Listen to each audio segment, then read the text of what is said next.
sarvagaḥ sarva vidbhānur viṣvaksēnō janārdanaḥ vēdō vēdavidavyaṅgō vēdaṅgō vēdavidkaviḥ.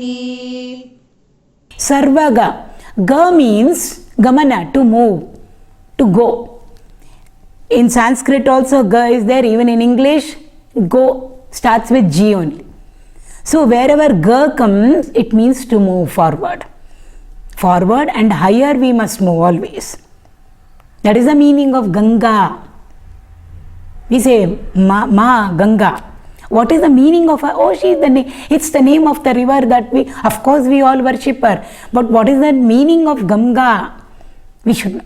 Gam, Ga. Gam means Brahman. That is why we say Om Gam Ganapataye Namaha. Gam stands for impersonal God. Nirguna, Brahman. Gam stands for that. And Ga again over there in Gam, all pervading. Impersonal Brahman, nameless, formless, attributeless Parabrahma is all pervading. That Gam is very difficult for us to reach.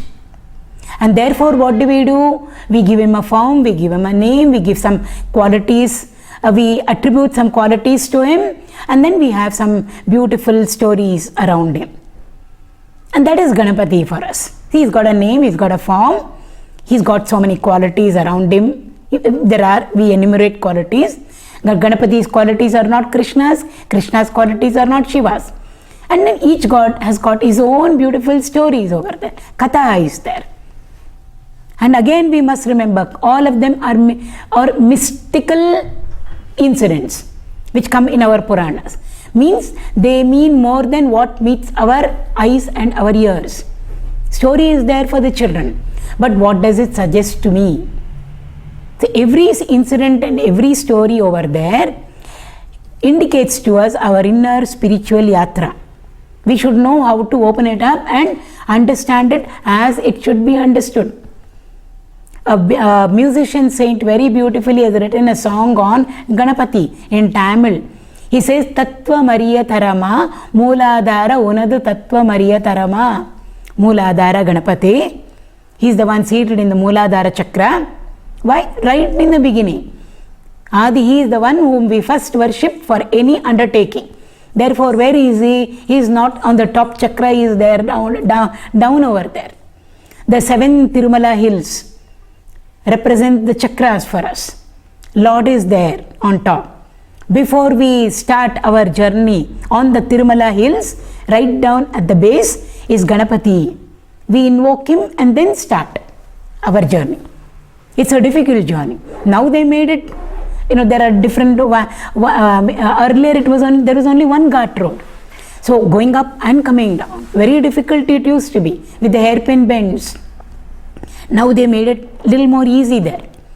So the ghat road is difficult for us, enormous strain on the vehicle and the one who is driving the vehicle.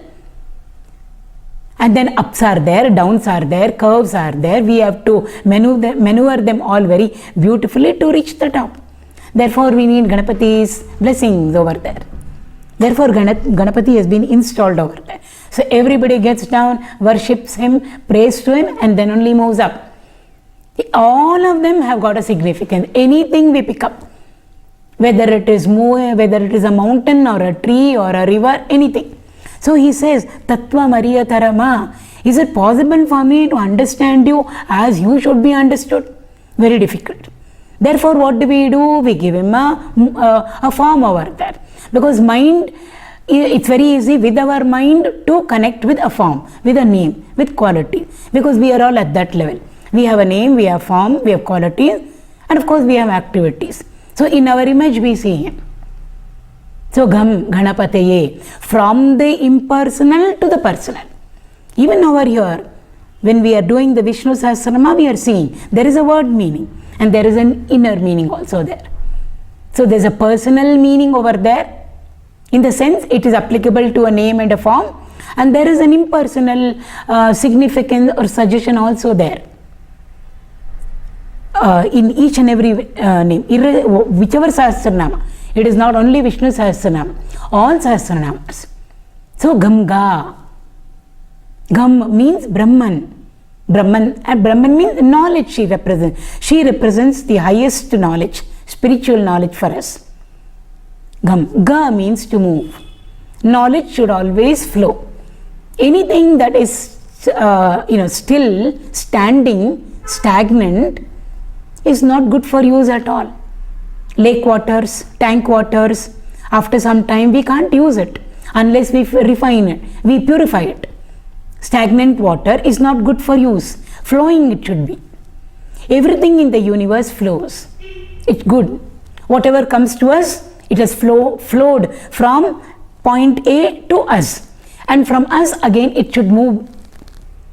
We shouldn't keep it in us. Krishna tells us that in the 18th chapter end, whatever knowledge I have given to you, share it, he says. Gurudev always insisted, anything, any piece of knowledge, share it. Anything, materialistic also, money, food, emotions called love, compassion. Whatever we have got is an asset.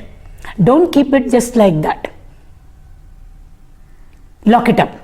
Because Lakshmi, I lock it up and keep her in my wardrobe in in a locker.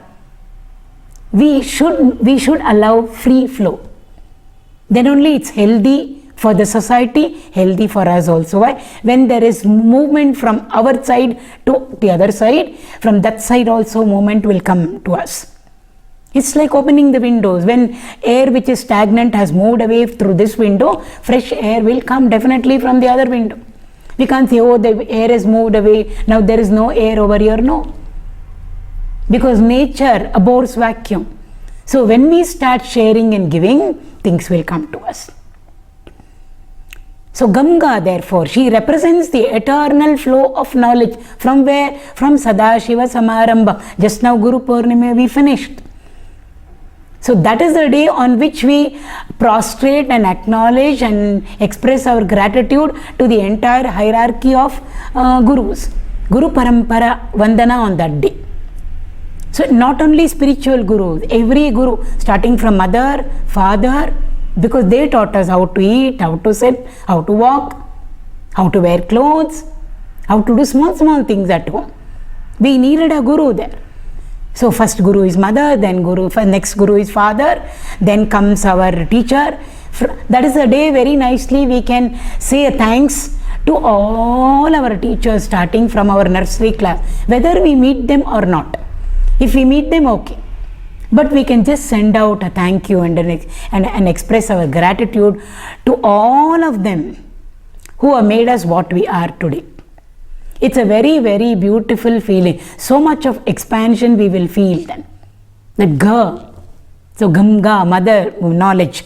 So the knowledge has come. If we are studying the Gita or the Upanishads or any of our scriptures today, it can be even the Puranas over here. How did it come to us? Because of our Guru. How did he get it? Because of his Guru. So on that day, we completely acknowledge with all gratitude and we offer our prostration to the entire Guru Parampara, Guru Shishya Parampara. That word Ga over there. So sarvagaḥ. So Ga means to move.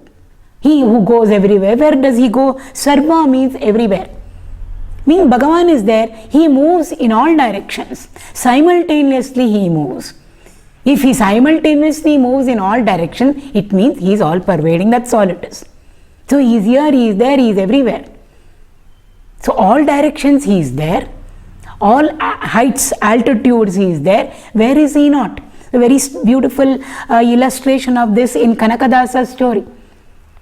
Everybody was thinking that Vyasatirtha was giving too much of importance to Kanakadasa, one of the Haridasas of Karnataka, contemporary of Purandaradasa.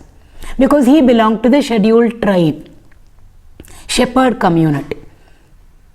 So Vyasatirtha came to know about it and he wanted to take it out of these people, the other Shishyas. So one Ekadashi, after the fast was over, he called all the disciples and gave them all one fruit and said, go and eat it. You can break your fast. But one condition, you must go and eat it where nobody is seeing you. Everybody went. And then he says, you have to come back and report to me. So they all went, ate, and then all of them came back very, very happily, thinking nobody has seen them. And he said, tell me where you ate, because I want to know for sure that nobody saw you. So one said, I sat under the cot, one said, I put a blanket on me, one I went to a dark room, and all that was going on. Kanakadasa was there with the fruit in his hand. Everybody thought now he'll get solid firing from the Guru, because he has not followed the instructions. So Vyasa Tirtharu called him and said, Yenu Kanaka, what Kanaka, why you did not eat the fruit? I told you. He said, sir, I went. Everywhere I went, nook and corner, to whatever extent I could go. I could not find a place where Hari is not there. I find him everywhere. Under the blanket also he is there. Under the cot also he is there. In the dark room also he is there. In the forest also he is there. Where will I eat the fruit, sir, without Bhagavan noticing me? Therefore I brought it back. Then the disciples realized what must be the depth of knowledge in Kanakadasa. It's not just knowing, it's practicing it also. Same thing with Prahlada. When Hiranyakashipu says, where is your Hari? Every time I have been trying to destroy you, somebody is coming and saving you. And you are saying it is that Hari. We know what all Prahlada went through. I want to meet him. I want you to show him. Where is he? Prahlada says he is everywhere. He was so sure whatever Hiranyakashipu lays his hand on, Bhagavan will be there. Pratyaksha, he will become there. Because the Lord is everywhere unmanifest. How long will it need for him to manifest? He doesn't need any media for that, any help over there. Ishvara is. Kartum akartum anyatah kartum ishteti. Whatever he wills and he wants to do, he can do it without the intervention of anything or any being. He doesn't need anybody's help. That is Ishvara. So, sarvagaḥ. Sarvavit vidbhānur. The word sarva in Sanskrit, we say sarva, all. In English, we don't emphasize and stress. But in our regional languages, that stressing is there. Why? Because in Sanskrit it is there. One word. But we can communicate with that one word different bhavas or moods of our mind. One word. But in English it is not there, and they don't use it also. But we use English like regional languages. Therefore they say heavy accent. They say okay. For everything it will be okay. But we use okay in different ways. Okay. Okay. Okay. See, they will know what we mean by saying okay in different ways.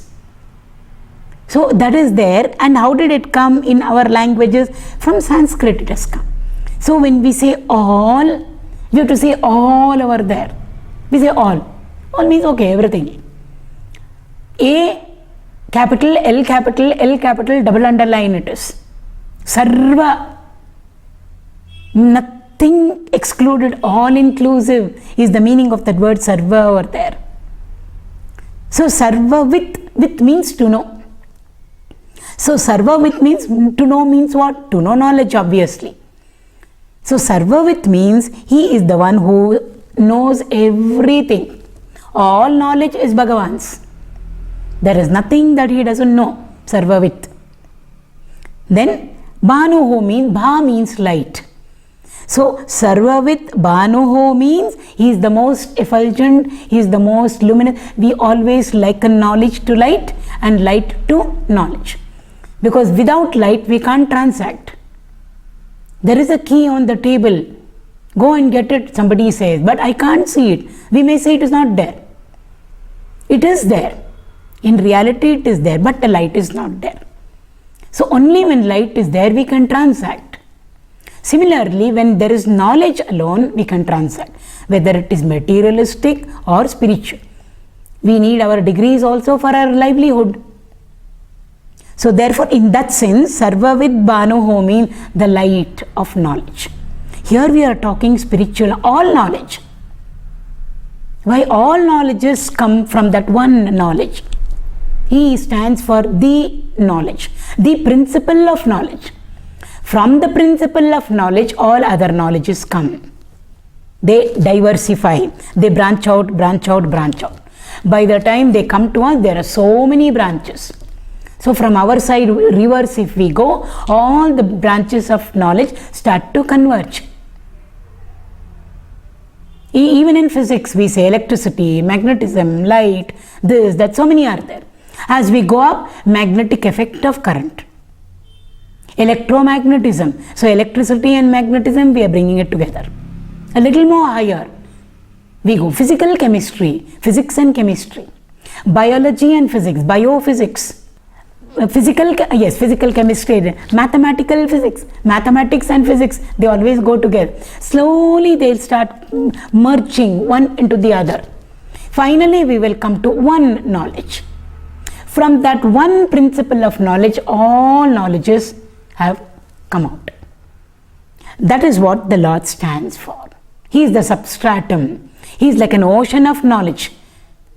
From that one knowledge principle, all our knowledges, objective knowledges, knowledge of chemistry, knowledge of physics, knowledge of commerce, knowledge of medicine, it's all knowledge of.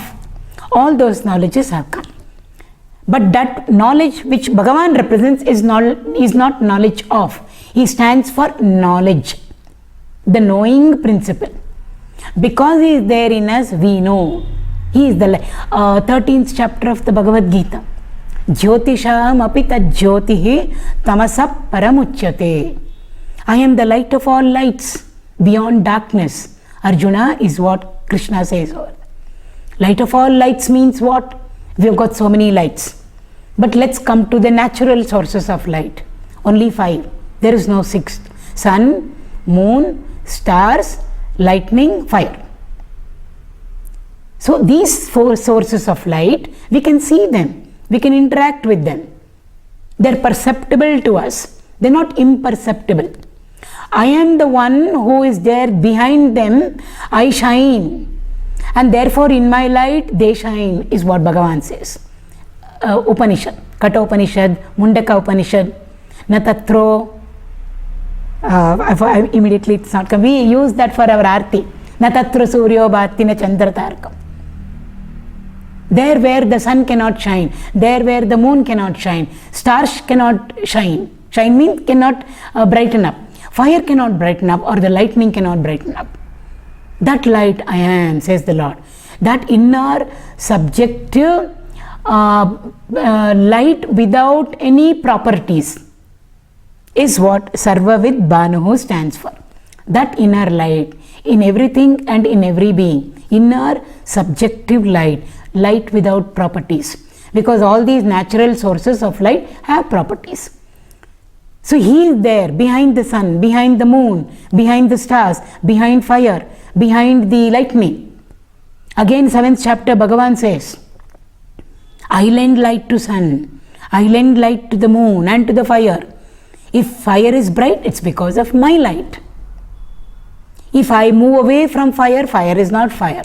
If I move away from the sun and the moon cease to shed their light.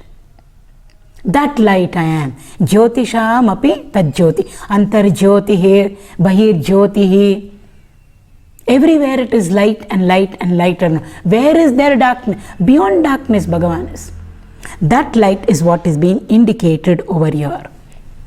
It is not sun's light over. And this, therefore, Sarvavit vidbhānur means the knowing principle in us. The special, propertyless, subjective inner light in us, which makes us aware of not only what we know, but it makes us aware of what we do not know also. Sun has never seen darkness. Sun doesn't know darkness. So there's one thing that sun cannot illumine. What is it? Darkness. But that light in us, we can call it light, we can call it spark of light of consciousness, life spark in us, whatever we want we can call it. Atman.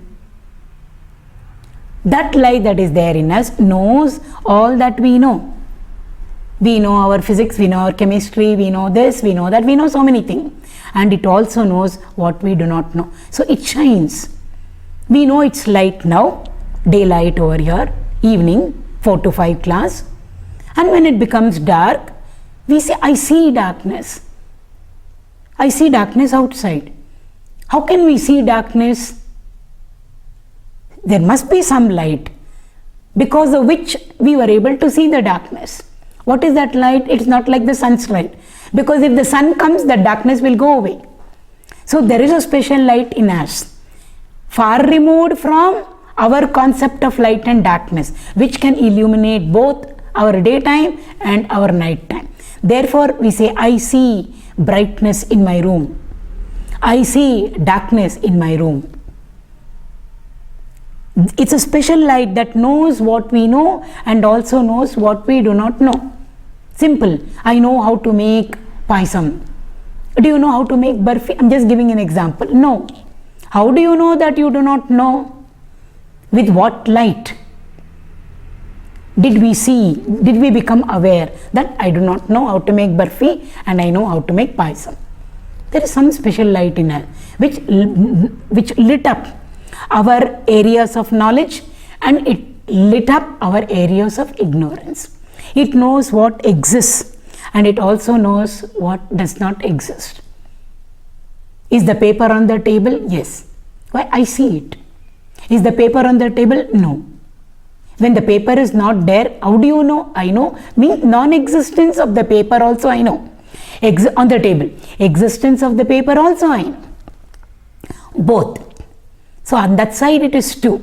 On this side it is only one. That light, Bhagavan says, I am Sarvavit Bhanuh viṣvaksēnō. It's the same as Duradarshaha, which we went through earlier. Viṣvaksēnō means mighty, all-powerful. If anybody stands against the Lord, sure defeat for the person. Lord alone is going to win. It doesn't mean only a battle. In the battle, Dharma is there, Adharma is there, Pandavas, Kauravas. We know who is going to win. It doesn't mean a battle over there physically. It doesn't even mean the good qualities and the bad. It doesn't mean that also. Satyameva Jayate is what it means over here. Ultimately, what will win a victory? The right alone. Satya stands for Dharma there. Ultimately, it is only Dharma which is going to win. Anything aligned to Dharma, yes, victory will be. Anything not aligned to Dharma, sure defeat. It may take time, but sure it will come. I think I did say in the beginning when we were going through the introduction part, when the Pandavas and the Kauravas were all there, ready to fight, Yudhishthira gets down from the chariot and goes to meet Bhishma Pitamaha. He wants to take his blessings. So Yudhishthira walks up to Bhishma Pitamaha and asks for his blessing from the enemy line. Look at Bhishma Pitamaha. Bhishma Pitamaha so beautifully says over there, you are on the side of truth. You are on the side of Dharma. Where truth and Dharma are, Bhagavan will be there on that side. Krishna is there with you. Where Krishna is there, Vijaya is sure for you. Why have you come for my blessing? Go and play your part out. Go and play your role well. Whatever you have to do as best as you can. As you should be doing, that's it. Leave everything to the Lord. That's what it means. Viṣvaksēnō. One against whom anybody stands, sure they will get defeated. That is what is being indicated to us in all our Puranas, in all the stories. Rakshasas and Rakshasas and Rakshasa.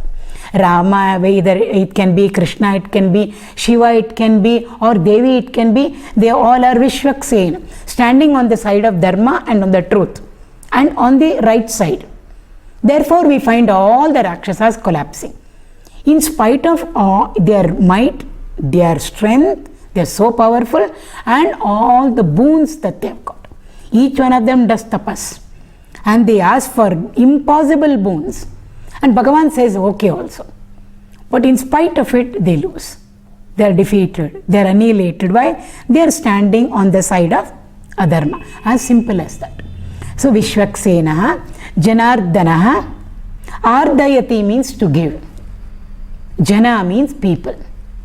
So, Bhagavan always gives and gives and gives. That is why we have nature giving. She never is on the receiving side. Gurudev used to say beautifully, Mother Nature, she always gives. We give to her, she'll reflect it back to us. She doesn't keep anything for herself. So whatever we give onto nature, it will get reflected back to us. Why? Bhagavan is always on giving mode, MODE. We are always on what to do, receiving mode. We only want from other people's side. You do this for me, you do this for me. Why don't you do this? I don't want to do, let somebody else do it. We are never on the giving. We are never on the sharing side. All our scriptures are telling us to do that. Gurudev used to say, try it out and see in your lives what difference it will make when you share. It can start from gross things like food onwards. Anything, share.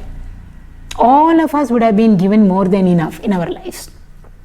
But simply we crib. I don't have. So we should learn to share, we should learn to give. Bhagavan over here, Jananam, to all people, what does he give? The karma phala. Ishvara karma phala data is. So all the activities that we do in our life, every karma will mature itself into a phala after some time. It can be next moment, it can be next year, 5 years, it can be next janma. So karma plus time interval is equal to karma phala. Bhagavan makes sure that he gives to us. So giving always doesn't mean nice things only. Reward will be if you have done good activities. But if we have not done good activities, if we have done only wrong things, well, the punishment will come to us. We say Bhagavan gave it, but actually Bhagavan is not giving it to us. We ourselves have given the punishment to ourselves. Why? We did the wrong activity. So the activity went, got reflected, and then came back to us in the form of a karma phala. Karma moving on in the, away from us, karma phala is coming towards us. It's an ecosystem. But then very beautifully we get these karma. Why? Because we need to know, somebody has to be looking after all these things. There has to be somebody to manage all these things. So who is the one who is the CEO of all these things? Checks up what was our intention, what was our motivation, and then how did we plan the work to reach that particular goal? First of all, was the goal okay or not okay? Was it a high goal or not high goal? Was it a very vicious goal, bad, something negative that we want in our life? So starting from there onwards, then comes the planning for it. How did we plan to achieve it, to reach out to it? So value system will come there. Then how we engage ourselves in the field of activity, how much of effort we put in. Every karma demands its quota of our self-effort. Did we put in that much? How did we put in that much? Were we very sincere, consistent, single-pointed? Were we diligent? All those factors. See what all parameters will come in over there, and then only the karma phala will come to us. So the karma phala is a consequence of all these things. When we put into the computer over there, it will work on it and then give the result to us. Who does it? Bhagavan gives. It's a chair. It's an office. We have given to him over there. So Ishvara karma phala dhata. He gives to us whatever we deserve in our life, not what we desire. Desires are many. But do we deserve it? Do we deserve? What we deserve only will come to us. So that is Janārdana. Then Veda, there are 4 words over here. I am putting them all together and we will do it. Vedaha, Vedavit, Vedaṅgah, and once more Vedavit comes. So all the 4 of them, will take them all up together. Veda comes from the word with. With means to know, knowledge. So we know we have the 4 Vedas over there, the contents of it. So when we say Vedaha, he stands for knowledge. Not that he has got the knowledge, he is knowledge. The Veda books for us is Bhagavan in book form. That is why we revere and respect all books, not only the Vedas, our Gita, our Ramayana, even the baby's ABCD book we keep for Saraswati Puja. Why? That is Bhagavan. It's not that it has got knowledge which we need. That ABCD book also is Bhagavan itself in a different form. That's the meaning of Vedaha. So therefore Vyasa Bhagavan says very beautifully, all Vedas you are, all Vidya you are, all sciences you are, Vijnana you are, everything you are alone. Therefore you are called as Veda. So he is knowledge. So knowledge deified is our Krishna or Rama or Shiva or Devi. So Vedaha. Then what about the content? Okay, book is, the Vishnu Sahasranama book is there over here with us all. We are not talking the content. The book itself is Paramatma. That is why we show our respect to it. Showing respect to the book and prostrating and offering our salutations is offering our salutation to Bhagavan. So you are the book itself. You are Veda itself. What about the contents? The contents also you are. So each book has got its own contents. Shiva Purana has got Shiva's glories. Vishnu Purana has got Vishnu's glories. Bhagavad Gita has got some other contents. Our physics book and our chemistry book and our maths book has got different contents. All content you are. I'm just putting all four of them together. What about the one who wrote them all? He wrote, that one wrote, author of this book, all authors I alone am. So all books of knowledge, author I am is what the Lord says over here. So he is the author, he is the content, he is the book itself, he is the knowledge itself. And the branches over there, Vedaka Anga. Anga means branches or limbs. All branches I am. Vedas have got different sections. Mantra section is there, the Karma Kanda section is there, the Aranyakas are there, then the end part, Upanishads we call, different sections are there. Bhagavad Gita has got 18 chapters and so on and so forth. Our maths book will have so many chapters. Every chapter is me only, is what the Lord says. So branches I am. All these things you are. But who knows? Vedavit. Bhagavan says, I alone know them also. So we say, this was very difficult, this chapter. But somehow or the other I understood it. My IQ is very good. Therefore I understood it. None of them in my class understood it. Bhagavan says, I alone am the one who understood it sitting inside you. How will you know and how will you understand if I am not there in you? So who understood? I alone understood. Where is the ego? They are coming. So I alone sit in the person and I alone understand. So Vedas again stand for the highest goal. Goal I am, path I am. Because the next word Vedavit over there, that is called as Veda, wherein we do vichara of. Vichara means we first listen to it, then we reflect on it, and then we we contemplate on it. So one who listens, one who does manana, reflection, and one who does nididhyas and contemplate is also called Vedavit. Why? Because he is engaging himself with knowledge. So finally, where is place for our tiny little ego? No, there is no place at all. So therefore we wanted to know him, but while in the process of knowing him, we become him. Is what the Lord is trying to tell us in and through these four words over here. Vedaha, Vedavit, Vedāṅgah, again Vedavit over there. Oh, everything is he. This very beautifully has been given out in, I think it's the 16th Sloka of the 15th chapter of the Bhagavad Gita. Sarvasya chaham hridhi sannivishtaha. Everything I am, Bhagavan says. I am the Vedas, I am the knowledge. I am the one who wrote it also, author I am. And one who knows, I am the one who knows it also. Who is the one who is practicing it? I alone practice. Tapaschasmi tapasvishu. Who are you to practice? I alone practice, he said. Through you, I am the one who is moving ahead. That's what we mean when we say Bhagavan comes along with us on our spiritual yatra. So, Vedavit. Then in between there is one word called Avyanga. I had left it out. because the meaning is different. Avyanga. Vyanga means deformation, defect, imperfection. We went through the word achyuta, same meaning over here. Vyanga means, normally we use it for sarcastic, distorted words, and the word vyanga we use.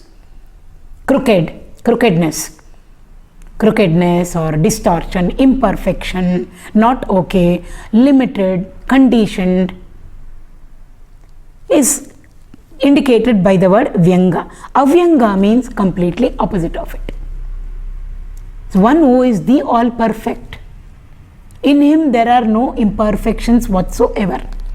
It's like in our waking state there is no trace of the dream whatsoever of yesterday's. Anything distort. So the dream is a distortion which we can relate to only as a dreamer in the dream world. But now we are a waker. So as a waker, I am far removed from the imperfection and the distortions of the dream. Good or bad, it doesn't matter. For the good that we did in the dream, we are not praised and glorified and rewarded. Neither for the wrong that we did in the dream, we are not punished or criticized as a waker. So in that sense, the Lord denotes for us a state which is far, far removed from our normal states which we go through, the waking, the dream and the deep sleep. So therefore, avyanga, it's the same as achyuta.